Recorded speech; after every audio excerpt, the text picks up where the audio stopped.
excited would you be if you could bring more prospects to the table, had more users who clicked, and had more customers who bought? Stay tuned. Strategy Talks is up next. Here we go.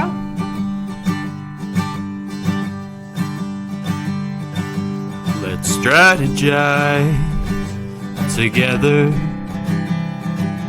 Let's hear it from an expert.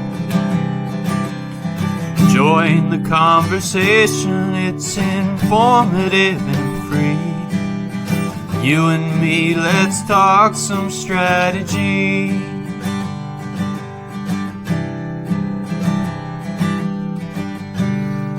Now here's your host, Dorien Morin-van.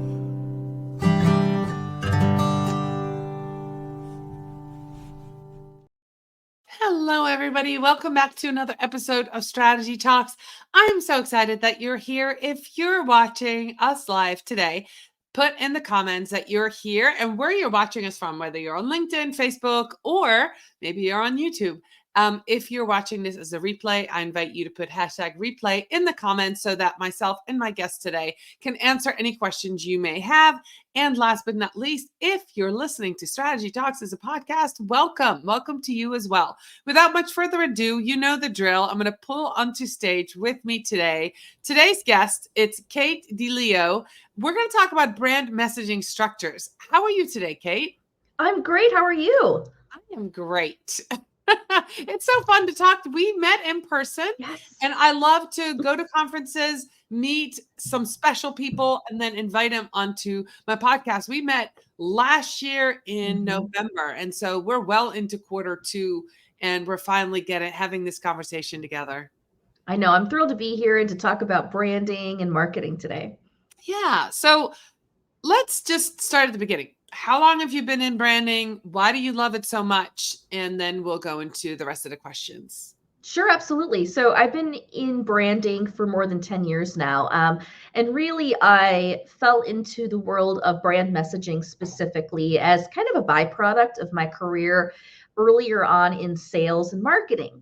And it was in sales and marketing that I recognized the power of having a brand message, AKA a brand pitch, that deeply resonated with my target audiences and really compelled them to want to take the next step and buy. And so essentially, fast forward, I ended up getting asked to build brands, both for my organization while working in corporate America, and then began to side hustle. And now have turned that into a full-time business as a teacher and speaker and consultant, teaching organizations how do you build brand messages that convert. That's awesome. Now, your company is called Trifecta, is that right? Brand Trifecta, yes. So I am assuming there's going to be 3 core elements to brand messaging, right? That's right. Yeah, I teach a very simple formulaic approach to brand messaging because, and by the way, I think we should just call out the fact that when we hear that term brand, it sounds very woo-woo, doesn't it? It sounds very like, oh, it's so creative. But I think for the purpose of today's talk, what we're really talking about here is the messaging side of branding. And I teach a method that focuses on 3 key elements, including your tagline, value proposition statement, and differentiator statements that ultimately create a brand conversation that converts. All right. So let's dive into each one of those. The first one you said was a tagline. That's right. Who comes up with it? What do we need to know? Whoa! Who comes up with it? I love this question. First of all, my fellow brand enthusiast, marketing cannot write the brand in a box by themselves. So I'm going to say that again. We cannot, as marketers, write the brand by ourselves. In order to build a brand that deeply resonates internally for all stakeholders, but then externally, we have got to have C-suite leadership and we have got to have sales in the room when building a brand message. And yes, believe it or not, that means they better be a part of how we write a tagline or a value proposition statement. It's amazing. You've been in the business for over 10 years. So have I. We have seen people make the same mistake over and over, right? People, and some of that comes from leadership who assumes that the people that are putting in the work understand and know what's happening Mhm. and with the brand. Maybe they've given them a slide deck, right? Right. And here you go. Welcome to the company. But we really need to have this conversation a lot and frequently. And whoever comes into the company and whoever is going to represent you, whether they're in sales or in marketing, need to understand this. So I love that you said that. So tagline, C-suite needs to be involved. Everybody, sales, marketing, everybody. How do you develop something like that? What's next? Well, essentially, let's go through each one of these three pieces because Okay. tagline's at the top of the hierarchy. And by Yeah. the way, today, as we're talking about this brand trifecta concept, which is tagline, value proposition statement, differentiator statements, I want us to think about it as a formula. A plus B plus C equals conversion moment for your prospects and customers. And you can't move without any of those three things. You can't reverse the order. You can't start with differentiators, then a tagline. You can't skip one of them.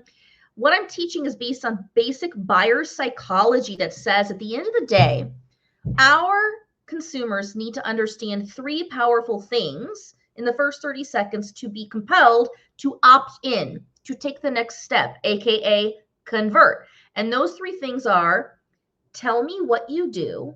That's your tagline. Followed by tell me how you solve my problems. That's a value proposition statement. Followed by tell me how you are different and better than the competition. Differentiator statements. And it's only when these three pieces of information clear the noise in somebody's mind that they have this moment, Doreen, where they go, oh my gosh, that makes sense. Now I understand. Now tell me how it works and what's included and what's the price, etc. Right. That's really good. So, I love that. I'm thinking about, I've done some research on value propositions, and I was looking at taglines, and I did some research, and there's some fun ones out there, right? Yes. That people have used, and I don't know if what's it? So actually, that's my question. What's the difference between a tagline and a value proposition? You kind of said one tells you what you do and the other one what problem you solve, right? Yes. So So they work in tandem. So a tagline is actually that top 5 or 6 words, sometimes called a slogan, but really a tagline is 5 or 6 words that is the first line of defense in any message for your organization. Imagine heading the homepage of the website. The first thing you should see is the tagline, and it speaks to the promise of what you do. Now, I'll tell you, this is so fascinating. Taglines can differ if you are a B2B brand selling to businesses or B2C selling to consumers. For example, somebody asked me, well, why is it that, L'Oreal and these consumer products or Nike or Apple can have these taglines that are very just like, just do it. You're worth it, right? yeah. Oh, and it doesn't really answer this question of what do you do? Okay, here's a tip. If you sell to businesses, your tagline in 5 or 6 words should first answer the question, what do you do? Because that is the first question that a business would want to know about you, Right. why they should purchase from you. Whereas if you sell to a consumer, you sell a product to a consumer, they don't necessarily want to know what you do first. What they want to know first and foremost is, tell me who I will be or the experience I will have when I have your product in my hand. And this is actually why taglines for consumer products can speak to that type of a promise, and they can be a lot more creative than a B2B brand. But tagline, what you do, that's the first thing. That makes a lot of sense. Yeah. One of the ones that came out, and I know that if you're listening or watching this, you've heard this, is if I say the tagline, you'll know what brand it is. Melts in your mouth, not in your hand. Correct. Right? You know which one that is. It's one that's been used, and that tells you the problem that gets solved, right? Because that's what happens all the time. If you have candy in your hand, it melts, but M&M's promises not to do that. So let's go to the second one, the value proposition. How does somebody, and I'm assuming that for all three of these, the whole team needs to be involved, right? Not right. just marketing department, sales, C-suite, everybody. How do you come up with a value proposition? Does it need to be witty? Does it need to be memorable? Does it need to be funny? Or is it really about the message? Oh my gosh. So there's a few layers to this question. So let's dig in. So the first thing to know about a value proposition statement is, yes, value proposition statements can stand on their own typically, much more than like a tagline could. Because at the end of the day, a value proposition statement is directly saying, here's the problem you're facing. Now here's how you can solve that problem with our products or services or goods, right? Now, traditionally, what we want to understand is that if we think about that order of operations again, a great value proposition statement expounds on the tagline, meaning it almost addresses the question. If somebody were to hear or see your tagline of what you do or the promise you offer, and they go, interesting, what do you mean by that? A great value proposition statement says, well, here's what we mean by that. Boom. Here's the problem you're facing, and here's how you can solve that problem. So it really is expanding on the tagline and giving more clarity to your tagline. Now, the second piece that you asked me, though, is it witty? Is it just about the message itself? I think brand in general, the first rule of thumb is to make sure it sounds and seems like you as an organization. Okay. And so if you are a very serious organization, you're going to have a very serious brand. You don't need to be witty. Now, if your brand has quite a sense of humor or you're very bold and boisterous, I would expect that your brand message should also feel like that. It's just important to remember, first and foremost, that a brand's tone of voice, how a brand shows up, it's about sounding like you today. It's not aspirational. Brand is not aspirational. You're never creating a brand for who you think you need to be or who you want to be in 10 years or what you think your consumers want to hear. You actually need a brand for who you are. I was going to say that if you want to write that piece, that's in the, what do you call that? The, I just lost my train of thought. That's in the mission and the vision statement. In the vision statement, you put in who you want to be and how you want to be perceived. That's a different part to this branding exercise. Okay, so value proposition. If I say a diamond is forever, is that a value proposition? That's a tagline. That's De Beers. That's a tagline. Mm-hmm. That's okay. Because it doesn't tell you. Doesn't tell me the problem I have. Right. So a great value proposition. Let me give you a silly example of how these work together. Yeah. Let's say I run a tax company and I serve small businesses. Very busy founders who wear a lot of hats. They know that taxes are important, but oh my gosh, they don't have time to figure it out, right? Yep. You're like, this sounds familiar. Okay. So imagine you and I meet and we walk into the room together. What's the first thing you're going to ask me?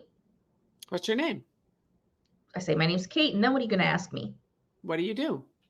How can you help me?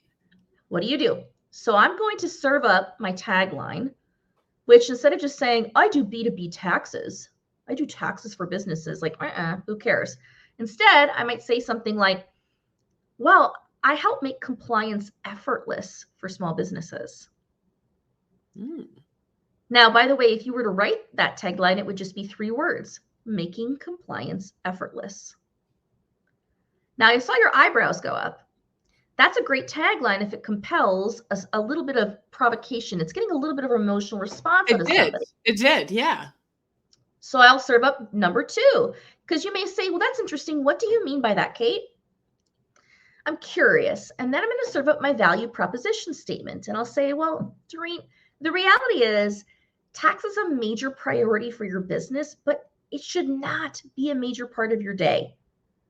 And so I'm here to help you protect your credibility, relationships, and your profits with worry-free tax consulting. That's what I mean. Yeah. Now I'm really paying attention. Don't we all need that? But do you see how the value proposition statement expanded on what I meant by making compliance effortless? Yes. Yeah. Because you didn't mention the word taxes, right? Initially. I didn't need to. I can say that in my value proposition statement, but the thing that was important for me to understand was the psychology of my buyer. They're busy. They don't have time for this. They know it's important. They can't mess up with their taxes, but gosh, they can't manage it on their own either. And they don't want to spend all day doing it. That's the part I heard. You don't want to spend all day doing that. So I get it. If you're watching, listening, give us a thumbs up if you get it too. What's the third piece? Differentiator statements. Now, some people call this your 3 uniques, but what we're really talking about is the 3 or 4 or 5 big bullet points of how you are different and better than the competition. Yes, your competition.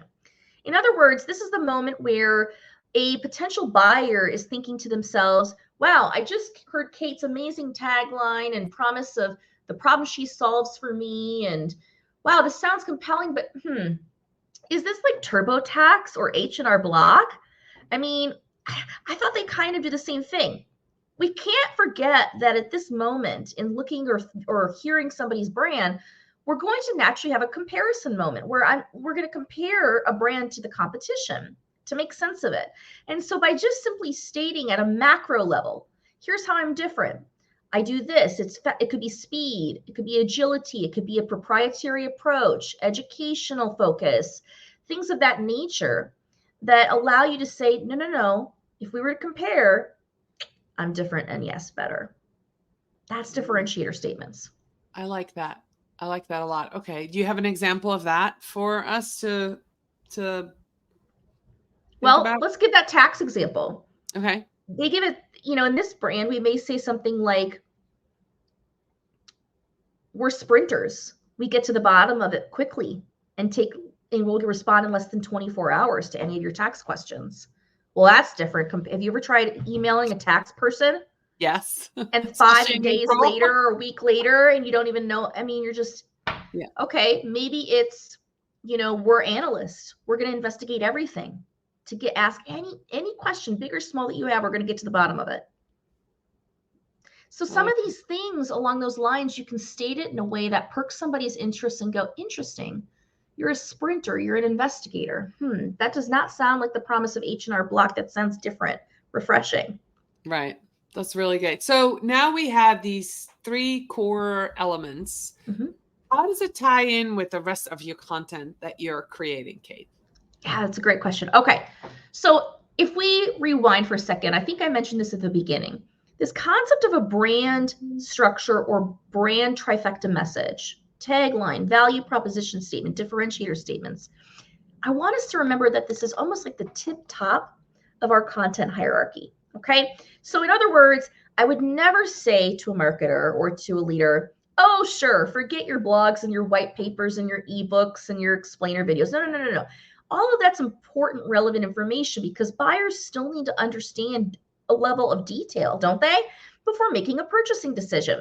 Yeah. What we're really saying here is that the brand trifecta at the tip top, when you first serve that up, is what brings a prospect to an opt-in moment where they now understand and they are selecting to go deeper.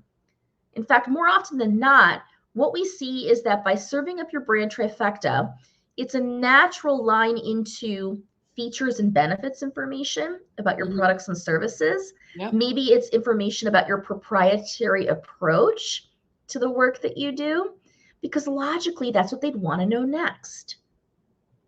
Right. That makes a lot of sense. Okay. I have a follow-up question on this. I'm just thinking about all of this, right? I've worked with a lot of businesses in the last 13 years. And if you're watching and listening, you probably have as well. If you're a marketer or you're a small business owner, and you might be sitting here going, I don't have any of those things that Kate just mentioned. So my question is, it's completely a side question, but when the heck do we create this? Is it too late? If we're already marketing, if we're already selling, if we already have a website, if we have been in business for 3 years or 5 years, is it ever too late to get these things ready? Of course not. The thing is that what you've done so far has gotten you here. But now it's a decision point where you go, I know that I want to accelerate revenue growth, or gosh, I'm sensing that I've got some pains. My sales cycle is really long, or I'm saying different things to different people and I'm guessing and testing and it's not always resonating. And okay, so those are sometimes some great symptoms that we need to be aware of to say, in order to more surgically drive growth, now's your time then to build a brand trifecta message that's geared for your ideal target audiences and allows you to more systematically speak to them in a way that it creates the, oh my gosh, you get me moment with your buyers. So instead of, Dorien, feeling that we're ripping out and replacing who we've been, it's more like a quarter turn or a tightening of the bolt of your message by putting a brand trifecta in place. It's going to get people there faster for you. All right. That's really, so it doesn't matter. Even if somebody's listening and they're like, oh my God, Kate, you're speaking to me. I don't have this yet, but I want this. It's never too late. Just Never wanted to too late. All right. So next question is, so now you've told us to do this. What if somebody's listening, somebody's watching, and they have multiple services, multiple products? Maybe they've branched out and have, several different things that they're doing. Maybe they're an agency and they're doing SEO, but they're also doing social media and they're doing different things. Or maybe they're a company, they're a restaurant, but they also do catering. And how does this brand messaging, how does it still align, or what do we have to switch or turn or do different if we have multiple offerings? It's a great question. It's a very common question because I'm sure that you might feel as well that we may have multiple target audiences we're speaking to that have very different needs, or we may sell multiple offerings that solve a particular problem, right? Okay. So what I want us to remember is that this is a formulaic approach. Now, here's what's great is you can create what's called a layered brand architecture that includes multiple layers of brand trifectas that work together, top down, bottom up. So for example, I've worked with companies that, like a SaaS company. Yep. They were a startup, but their product, they needed buy-in from the CEO, the head of marketing, the head of sales, and believe it or not, the head of finance. They had 4. And so for the SaaS product, what we did is we built what we call the top level brand trifecta, what I consider your homepage language that spoke to everybody and compelled them to go deeper. And then what we did is we segmented out a page per audience. And on each of those pages, we had a secondary brand trifecta that spoke to, this is what we do for you as the CEO and how we solve your problem and how we're different for you. And we built supporting brand trifectas that resonated at a heart level with each of those audiences. The same rule applies if you have multiple offerings. Same type of thing. It could be sector-based, it could be product-based, service-based. You can start with the top level and then go down to, for example, audience level, and then even product or service level. The most that I've done is probably about 15 brand trifectas for a company. Oh. Yeah, and you can go much further. You can go much further. Enterprise level clients, I've got one right now, and it's, many, many more than that we'll have at the end of it. But I think the thing is for most small businesses, start at the top, and then believe it or not, typically one layer down is enough, whether it's audience-based or product or service based. If each group has a different problem you're solving, that's your cue that you would want to have a specific brand trifecta for each of those. Okay. All right. That makes sense. So is there any testing that needs to be done when you're developing this? Is this an internal thing that you do, or do you put out multiple taglines, multiple value propositions? Who gets to decide? And this is just a question if somebody is trying to think, oh, I'm going to do this myself. I listened to Dorien and Kate, and this looks interesting. Do you test that? Do you put it out to the world? Do you have your own little group of people that you send an email to? Like, what's the process like? Because now I'm curious. Well, I've seen a blend of processes, but I'll tell you what I think works. First and foremost, in order to write this message and really make sure it lands internally, just as I said before, you need C-suite leadership, you need sales and marketing in the room. Or, for example, if you are product-led, you might have your head of product in a couple of those sessions as well. Sure. An average program that I do, just to give you context, if I'm building a brand trifecta, we might do 6 or 7 90-minute calls to come out the other end with everything built. Wow. And on the beginnings, I may have my CEO or founder plus head of sales and marketing and maybe the head of product. And we're doing some analysis around core features of things that we think are important, core problems that we think we solve, and even target audiences. Who's really our ideal buyer and why? And what's the demographics and the psychographics of those people? Now, perhaps the head of product does not want to be in the room for wordsmithing a tagline from here until kingdom come. So they may hop out and come back at the end knowing that their voice was heard and leveraged. Sure. And so we would do a report out session. If you're a smaller team, though, you may have everybody involved in those writing sessions to actually get to the end of it. The analysis on the front end is more important to understand, have we captured the essence of why we're in business and what we solve for and who we serve? And then if so, on the back end, to then test the message, you can put that in front of 10 to 20 trusted advisors through an email to see if it resonates. And then once you put it out to the world, you need to let your message sit for 60 to 90 days, believe it or not. It is so easy to try to test multiple taglines and A/B test, but there is a point, Dorien, where you have to make a decision, and you've got to let it sit before you start testing anything or changing things up. And on average, it's 60 to 90 days for us to see a pattern, if it's working or not. Okay. That's really great advice, because that's really where I was getting at. It's like, okay, so when you're testing something, do you want to test 2 or 3 things at a time? But you're saying make the decision, work internally, get it out, and then use that message for 60 to 90 days and then analyze to see how it landed and all of that. I love that. That's right. I think that's sound advice, right? So we're almost at the end, but I have kind of a side question. Yeah. If somebody is a one-person business and they're doing this exercise, is that something that they then can use as like an elevator pitch? Like when somebody meets them? Every single one of my clients, no matter the size, leverage their brand trifecta as their elevator pitch. And I actually write it out in bullet point format for them. Okay. So they imagine they are training themselves. If somebody asks you, what do you do? Really, what do you mean by that? How are you different or better than the competition? They know those responses. So for all of the sales teams or solopreneurs or founders out there, founder-led sales, if you're listening to this, yes, your brand trifecta is really your simple set of bullet points, your talk script in a pitch format.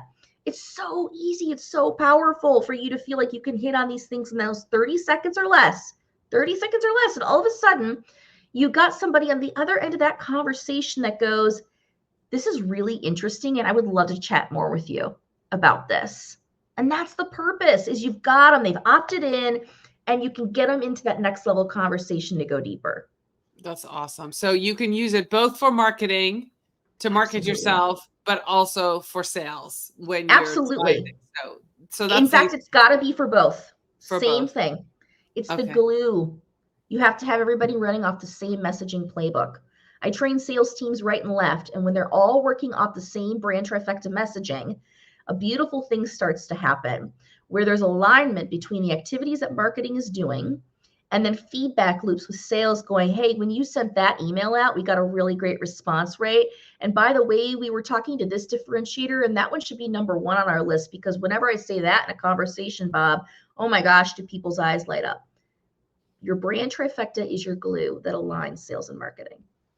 Wonderful. That's great. This is a great place to end. This conversation was very enlightening.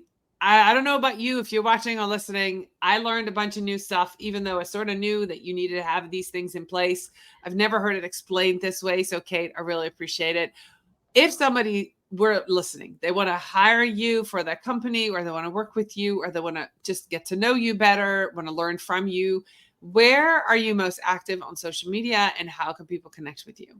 I'm most active on LinkedIn. So if you're on LinkedIn and you see this and you're listening, find me, connect with me, message me. I would love to hear from you. I, of course, answer all of those messages personally. Would love to know what's going on in your world and how I could help. And the other place that you can certainly take a look is my website, www.katedileo.com, both from a standpoint of my book and consulting, but also I run a series of revenue acceleration events that might be up your alley if you are looking to build this brand trifecta and turn it around in only 3 days. Wow. All right. So you're going to give me the link. I'll put that in the show notes. If you're listening to this, find the link in the show notes and in the comments as well. I'll make sure that they go out. Kate, thank you so much for coming today and providing immense value to my audience. I really enjoyed having you. Of course, those of you who were here with us live, thank you so much. All the way to the end, you stayed. I really appreciate you. I'll be back next week with another episode of Strategy Talks. Bye, everybody.